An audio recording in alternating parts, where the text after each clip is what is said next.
녹음 19 우찌무라 간조 전집 제6권 제3부 부활의 세 번째 녹음입니다. 잠깐 기도드리겠습니다. 주님 은혜를 감사드립니다. 부활의 신앙을 갖는 크리스찬으로서 생각을 정리하며 신앙을 정리하며 귀하신 우찌무라 간조 선생님 책을 읽게 해주셨습니다. 또 부활에 대해서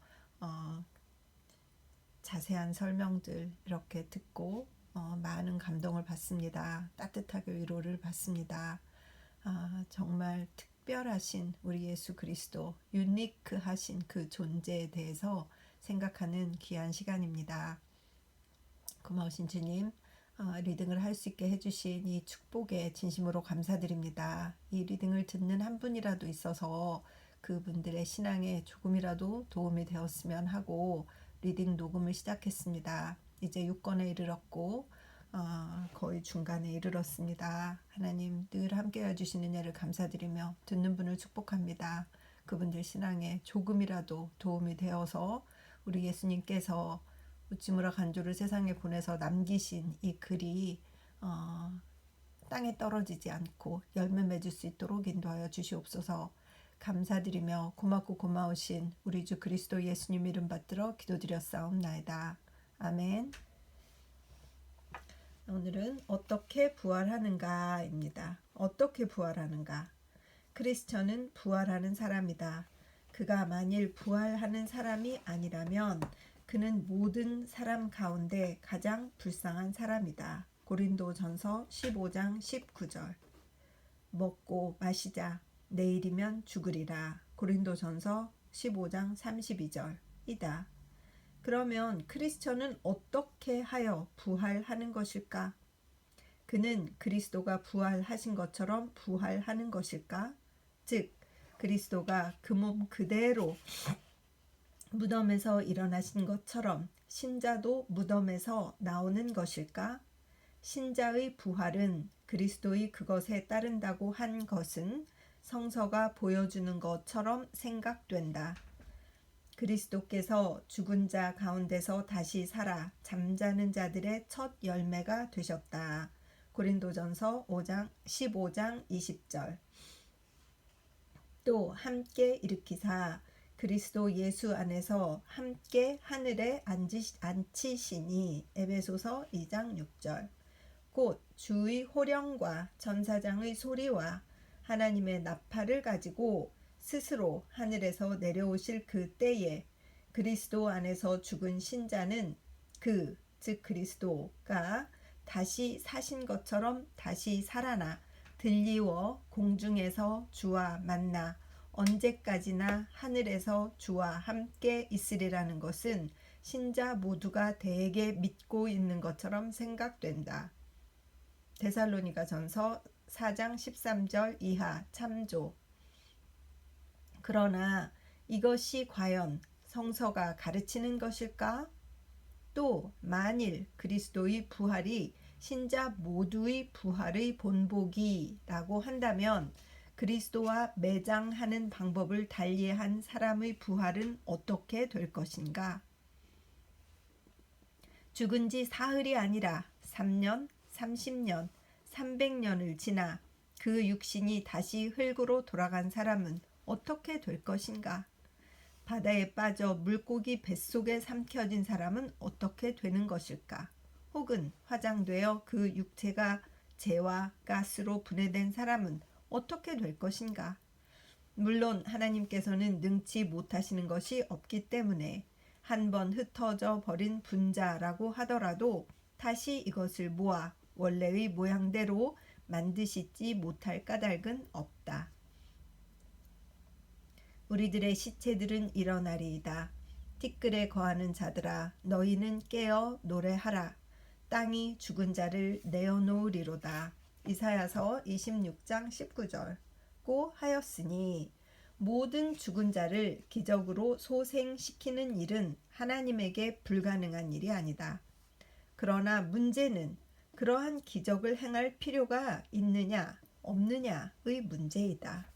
하나님은 맞이 못할 경우가 아니면 기적을 행하시지 않는다.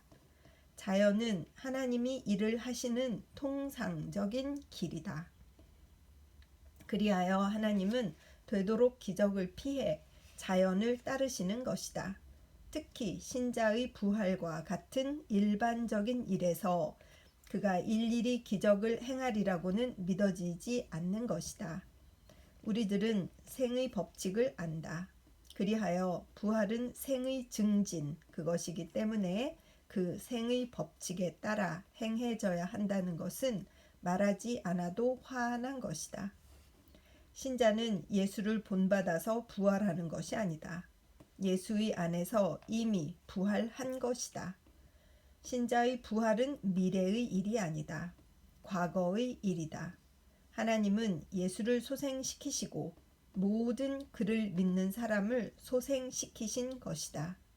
이것은 성서가 명백히 보여주는 바이며 자연 법칙이 요구하는 바다. 예수는 우리의 범죄 때문에 죽음을 당하셨고 또한 우리를 의롭다고 인정하시기 위하여 다시 살아나셨다. 로마서 4장 22절고 한다. 예수 안에서 신자는 이미 의롭다고 하시고 그 갚음으로 그의 안에서, 즉 예수 안에서 그들을 이미 소생시키신 것이다.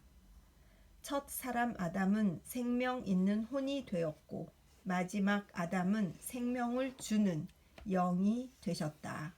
고린도전서 15장 45절고 있다. 혼, 즉 사이크는 육체의 정이며 영, 뉴마는 영체, 곧 부활의 정이다. 아담으로 육체가 시작된 것처럼 그리스도로 영체가 시작된 것이다. 그리스도로 새 인류가 창조된 것이다.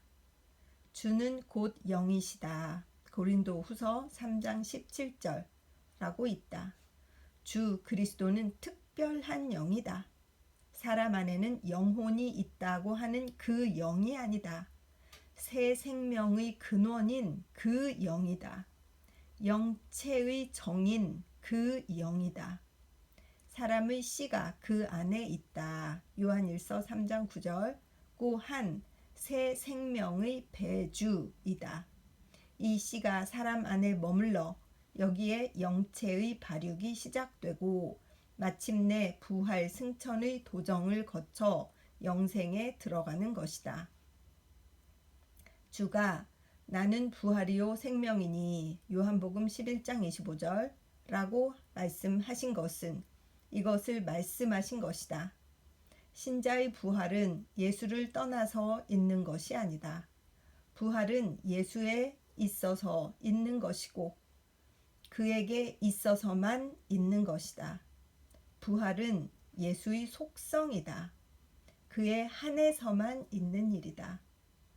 바울의 소위 영의 질이란 신자의 부활체의 근원이며 그 핵심이라고도 말할 수 있는 것이다. 신자는 이것을 받음으로 이미 부활체의 원질을 받은 것이다. 영의 질이 성장 발달한 것, 그것이 부활체이다. 부활체는 죽은 후에 기적적으로 위로부터 입혀지는 것이 아니다. 그 원질은 신자가 신앙 상태에 들어간 그때부터 이미 주어진 것이며 죽은 후에 그 완성에 이르는 것이다. 그리하여 신자의 부활은 반은 미래의 희망에 속하고 반은 기정사실이다. 신자는 이미 부활의 원질을 쥔 사람이며 동시에 또 주와 함께 그 영광을 가지고 나타나기를 기다리는 사람이다. 부활은 희망이라고 해서 현세에 근거를 두지 않은 것이 아니다. 신자는 그 육체에서 부활체의 종자와 그 핵심을 갖는 사람이다. 그는 이미 부활하고 있는 사람이다. 그리하여 죽은 후에 부활의 완성을 기다리는 사람이다. 바울은 그러므로 너희들이 그리스도와 함께 다시 삶을 얻었으니 위에 있는 것들을 추구하라. 땅에 있는 것을 생각지 말고 우리의 생명이신 그리스도께서 나타나실 때에 너희도 그와 함께 영광 중에 나타날 것이다. 골로새서 3장 1절에서 4절라고 말씀하셨다. 1915년 8월 성서지 연구. 참 어렵고도 굉장히 심오한 내용이네요. 짧은 이 짧은 아티클인데 이 안에 어마어마한 내용이 들어있구나 이런 생각이 들고, 아마 우찌무라 선생님의 이론은 우리가 예수 그리스도를 믿을 때 그 예수님 자체가 부활의 원천이시기 때문에 우리가 그분을 우리 구주로 모셔드렸을 때 이미 부활의 반이 이루어진 것이고, 나머지 반이 그 희망을 가지고 우리가 기다리는, 그래서 그 종자는 이미 우리가 가지고 있고 그 시기가 오면 그 종자가 싹이 터서 우리가 다 부활하는 것이다. 이렇게 이해하시는 거 아닐까라는 생각이 저는 그렇게 이해가 되네요. 그래서 그리스도로 시작된 그 영체, 그리스도로 새 인류가 창조된 것, 그것이 바로 이미 부활이라고 하는 한 그 특성을 가진 스페시멘이 이 땅에 뿌려진 것이라고 이렇게 생각하신 것 같다는 생각이 리딩을 하면서 들었는데, 다른 분들은 어떻게 생각하실까 하는 게 굉장히 궁금해서 이것에 대해서는 좀 서로 이야기를 나눌 수 있는 사람이 있으면 좋겠다는 생각이 들어서 늘 제가 사랑하는 우리 권사님이 또 이 부분에 대해서 한번 교제를 깊게 하는 그런 시간을 가졌으면 좋겠다는 생각이 듭니다. 계속 읽겠습니다. 부활의 희망과 신앙, 그리스도의 부활을 축하하는 자리에서, 그래서 부활 주일에 이찌반츠 교회에서 연설한 대강이다. 그래서 교회에서 연설한 내용을 대략 정리하셔서 여기 쓰신 거네요. 읽어보겠습니다. 기독교 신자에게는 그리스도의 부활이라고 하면 인생의 일대 위기라고 할 수 있는 일이다. 여태까지의 생애를 여기서 완전히 파괴해 버리느냐, 혹은 이 관문을 뚫고 다시 고상하고 위대한 생애로 나아갈 것이냐, 일어나느냐, 쓰러지느냐, 나가느냐, 물러나느냐, 그들의 운명은 참으로 위기일발의 순간에 결정해야 하는 것이다. 르낭은 그리스도의 부활을 구조의 허설이라고 했고, 시트라우스는 이것을 최면수를 건 것이라고 반박했다. 그들은 기독교를 파괴하려고 하여 먼저 쇠망치를 부활 문제에 대었다. 그리고 한편에서는 신앙의 기초를 이 부활의 사실에 두려고 하는 사람이 있다. 즉, 부활 문제는 바울의 논하는 바에 있어서 결정적인 순간에 판가름이 난다. 지금의 세상은 실망의 소리로 가득 차 있다. 신문이 외치는 것은 무엇이냐? 거리에서 서로 주고받는 이야기는 무엇이냐? 대만의 관리가 부패했다. 절의 중이 부패했다. 회계감사원이 부패했다. 국회의원도 부패했다. 부패, 또 부패. 사회는 이제 끝장이다. 구제책이 없다. 개혁의 길을 강구하지 말라. 들리는 것 모두가 다 실망의 소리 아닌 것이 없다. 인간의 운명은 정녕 그런 암담한 실망의 사회에서 죽어야 하는가? 혹은 그 이상의 사회에 있어서 교교한 희망의 광명이 빛나는 곳이 있는가? 기독교 신자는 그 울분과 비애를 어찌할 수 없어 당황하고 실망하여 의지가 꺾이고 원기를 상실했으나, 부활이라는 사실에 의해 새로운 희망과 새로운 세력을 얻었다. 이렇게 부활 문제는 현 사회에서도 우리로 하여금 이상을 높이고 격려하고 이로써 도를 행하게 하는 까닭이 아니겠는가. 그와 같이 부활 문제는 나가느냐, 물러나느냐, 사느냐, 죽느냐의 문제이기 때문에 결코 가볍게 보든가 등한히 할 일이 아니다. 이것을 우리의 이성에 호소하고 학술적으로 해석하는 것은 귀중하다고 생각한다. 잠든 어린이의 무게는 깨어있는 어린이보다 무겁다. 생명 있는 사람은 생명 없는 사람보다 가볍다. 이 사실은 또 부활 문제를 해석하는 데 도움이 될 것이다. 왜 그런지 몸이 무겁고 마음이 울적하고 납덩어리라도 짊어진 것 같은 때 한 가닥 희망이 솟아오를 때가 있지 않은가? 사슴이 바위를 뛰어넘듯 상쾌하여 환희에 넘치는 것이다. 생리적 심리학자에 의해 에밀리는 마음이 상쾌할 때와 그렇지 않을 때의 분비물을 달리한다. 지옥을 느끼고 마음의 가책을 받을 때는 즉 독을 분비하고 선을 행하여 기쁨에 넘쳐 편안할 때는 즉 건강을 돕는 약액을 분비한다.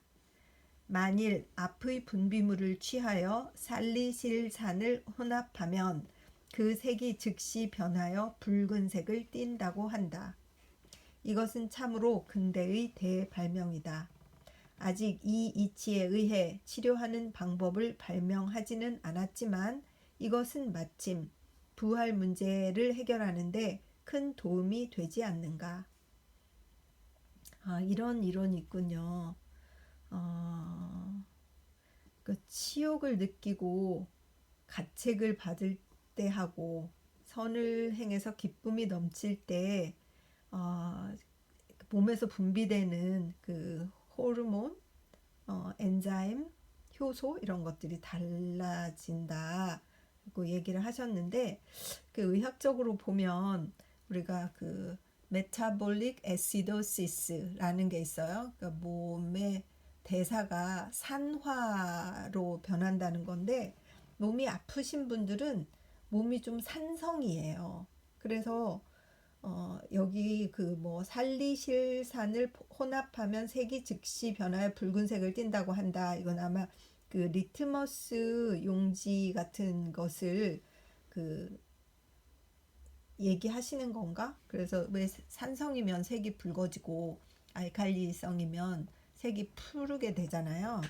그것을 말씀하시는 건가? 이런 생각이 들고 몸이 메타볼릭 애시도시스가 되면 사실 굉장히 몸이 안 좋은 거라서 그 생과 사를 왔다 갔다 하는 경우가 있고 그래서 우리가 그 피검사 같은 것도 거의 막 30분 만에 한 번씩 해야 되고 막 이래요. 애시도시스가 심하면. 그냥 그것을 생리적 심리학자인 에밀리라는 사람이 이렇게 이론으로 만들었었구나 이런 것을 오늘 또 알게 되는 것 같습니다. 그래서 이 메타볼릭 애시도시스가 이 치욕을 느끼고 마음을 가책을 받을 때 하고 몸이 아플 때 하고 거의 비슷하게 몸을 해롭게 하는 것이로구나 라는 이런 생각이 드네요. 마치 뭐 호흡기 장애가 오거나 아니면은 당뇨로 인해서 몸이 굉장히 망가졌을 때 피검사를 하면 몸이 굉장히 산성이 되거든요. 그래서 잘못하면 죽어요. 그런 것을 얘기하는가 이렇게 하고 저의 이 얕은 그 지식을 약간 좀 동원해서 이해를 해 보려고 해봤습니다. 계속 읽겠습니다. 부활주일은 봄의 꽃이 필 무렵이다. 봄이 오면 백화가 만발한다는 것은 우리가 거의 선천적으로 생각하는 일이다. 그러나 반드시 봄에는 꽃이 핀다고 정해진 것은 아니다. 오늘의 아름다운 벚꽃도 예전에는 작은 소매앵, 무슨 나무 이름인가 봐요. 이었을 때가 있었을 것이다. 해마다 꽃은 같다고 한다. 그러나 같다고는 하지만 작년의 꽃은 올해의 꽃이 아니다. 그렇게 지구는 점점 선으로 향해 가는 것이다. 그러나 이것은 자연히 그렇게 되는 것이 아니다. 항상 새로운 세력이 주입되기 때문이다. 즉, 하나님이 죽은 물건 위에 새로운 세력을 가하시기 때문에 우주는 진화 발달할 수가 있는 것이다. 그것이 다만 다윈이 말하는 것처럼 생존 경쟁만 일어나는 데 의해 진화된다면 물은 모두 마침내 죽어 멸할 수밖에 없다. 대대로 벚꽃을 칭찬하기 때문에 반드시 오늘날처럼 아름다워졌다고 할 리는 없을 것이다. 하나님의 세력이 있고 생명이 있어서 홀로 그러할 뿐이다. 한 송이의 꽃도 큰 능력을 나타내고 그 미덕을 보여준다. 우리가 세상에서 항상 서로 충돌하고 서로 경쟁한다고 해서 어찌 부활할 수 있겠는가? 하나님이 그 세력을 주고 그 생명을 부어 주시기 때문에 비로소 부활할 수 있는 것이다. 우리는 하나님에 의해 부활한다. 카논 트리스트람이 우리나라에 왔다.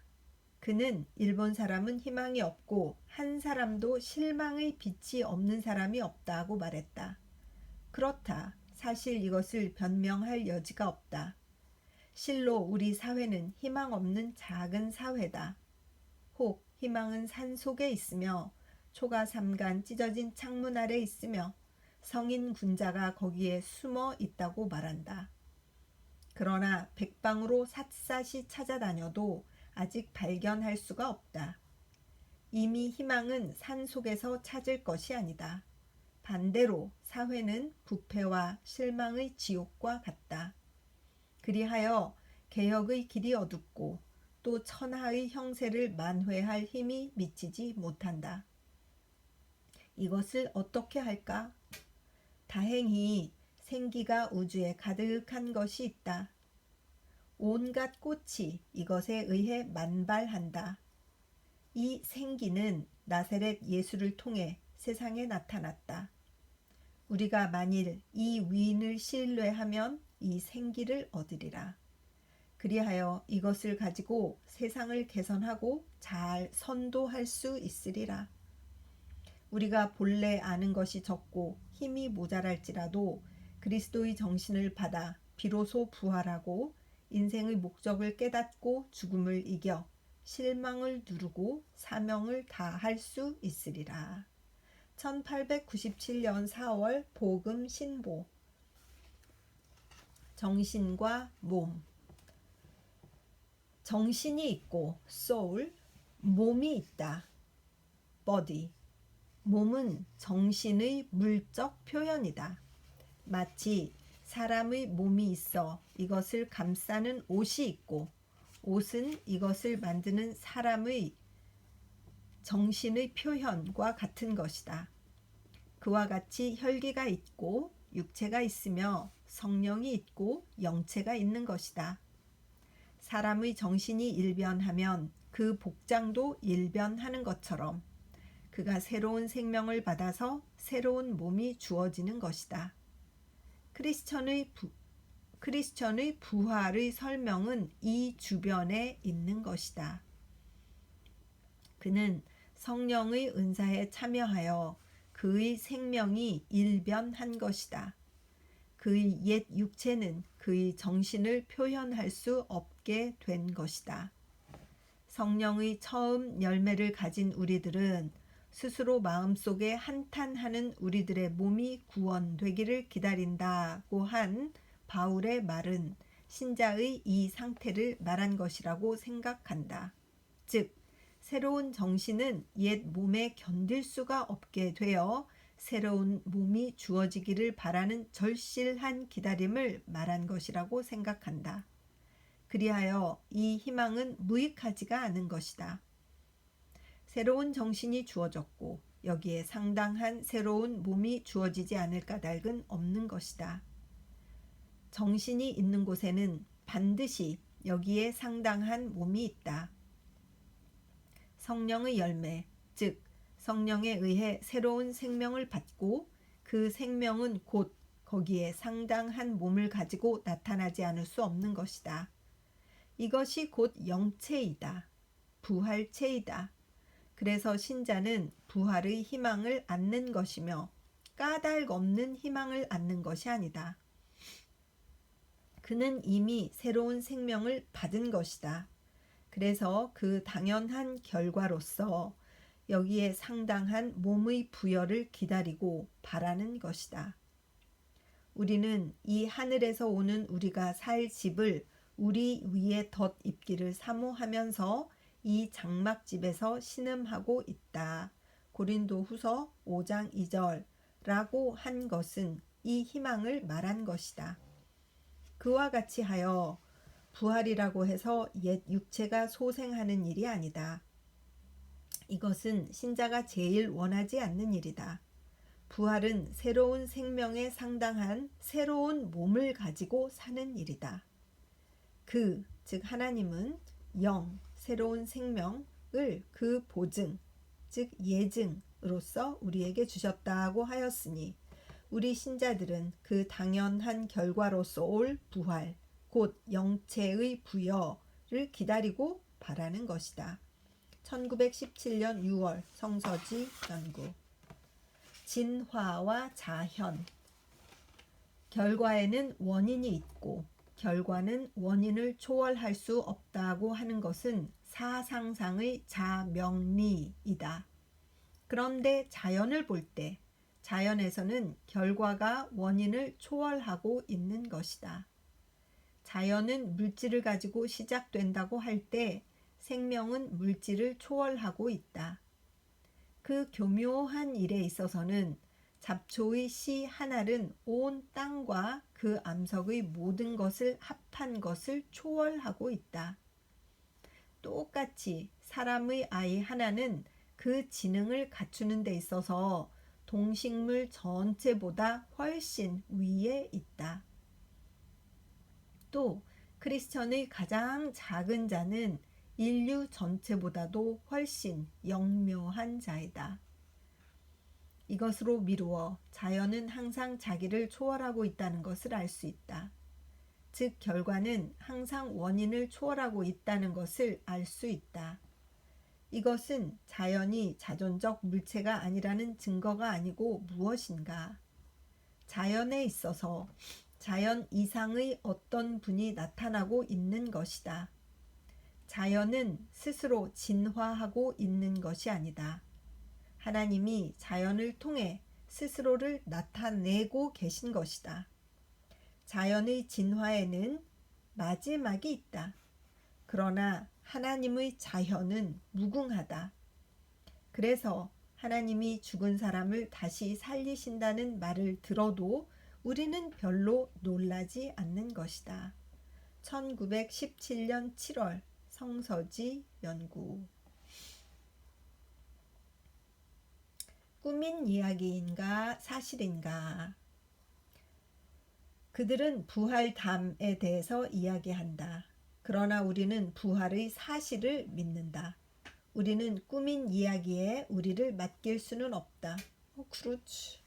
그래서 이렇게 자꾸 탐구하고 알고 싶어하고 확신을 더 갖기 위해서 증거를 요구하고 말씀에서 찾고 다른 사람들을 깨달은 이런 글에서 찾고 그러고 있는 것이 아닐까요? 꾸며낸 이야기는 맡길 수가 없으니까 판단하고 싶어서 그러는 것이죠. 우리는 사실에다 우리를 의탁한다. 우리들은 꾸민 이야기 위에 세워진 기독교가 아닌 것을 믿는다. 우리들은 사도 바울과 함께 우리들의 신앙은 헛되고 우리가 아직 죄에 있다는 것을 믿는다. 우리들의 구원은 부활의 굳은 참 사실 위에 서는 것이다. 부활을 부정하면 우리들은 기독교 그 자체를 부정하지 않을 수 없다.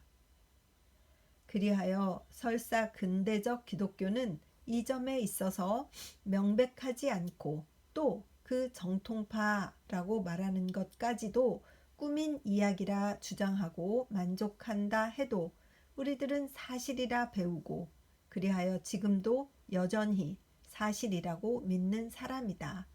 1914년 6월 성서지 연구. 이렇게 해서 부활의 세 번째 리딩을 마쳤습니다. 한 번 읽어서는 이 내용을 소화시킬 수 있는 내용이 아닌 것 같아요. 다시 한번 잘 읽어봐야겠다는 이런 생각이 들고, 이 무슨 말씀을 하시려고 하는지는 알겠어요. 그죠? 우리가 변화해서 진화해서 될 수 있는 과정이 아니라 외부의 힘, 하나님의 힘에 의해서 우리가 변하는 과정이 있는 것, 이것이 마치 씨앗이 그 성질을 가지고 있지만 씨앗 자체가 진화해서 싹이 나는 것이 아니라 햇빛과 물과 땅과 온도와 이런 게 다 맞아야 씨앗이 탁 터지는 것처럼 그 외부의 힘이 필요한데, 우리의 그 영혼에 이미 들어와 있는 부활의 씨앗이신 그 예수님 그 외압에 의해서 우리가 부활의 영체로 변하는데, 우리의 이 육체로 부활하는 것이 아니라 그 영체에 맞는 새로운 육체로 변화하는 것, 그것을 육체의 부활이라고 한다. 이렇게 저는 대략 정리가 되는 것 같습니다. 여러분은 어떠십니까? 여러분의 생각이 참 궁금해집니다. 혹시 리딩을 들으시는 분이 있으면 댓글로 달아서 여러분의 생각을 나눠주시면 어떨까 하는 그런 생각이 듭니다. 기도드리겠습니다. 주님 은혜를 감사드립니다. 어려운 글을 읽고 잘 한 번에 소화시킬 수 없는 정도의 능력밖에 없습니다. 그러나 하나님, 이 내용이 어떤 말씀이신가 하는 것에 대해서는 대략 그림을 그렸습니다. 이 내용을 가지고 우리가 성경을 읽을 때에 더 확신을 주시고 기도할 때에 주님께서 더욱더 확고한 응답으로 우리에게 구원과 부활을 약속하여 주실 줄 믿습니다. 이 리딩을 듣는 한 분이라도 있어서 이 일에 대해서 심사숙고하고 말씀에서 찾아서 이 외부의 압력 이런 것들이 저와 생각이 같을까 하는 궁금함이 들기도 합니다. 하나님께서 알려주셨으면 참 좋겠습니다. 주님 도와주시옵소서. 리딩이 진행됨에 따라서 내용이 깊어짐에 따라서 많은 질문을 남기고 읽고 있습니다. 다시 묵상하면서 생각하면서 답을 찾아갈 수 있도록 도와주시옵시고, 리딩을 듣는 분들도 이러한 퀘스천에 스스로 대답을 찾아서 신앙의 확신이 더해질 수 있도록 인도하여 주시옵소서. 감사드리며 고맙고 고마우신 우리 주 그리스도 예수님 이름 받들어 기도드렸사옵나이다. 아멘. 사랑하고 축복합니다.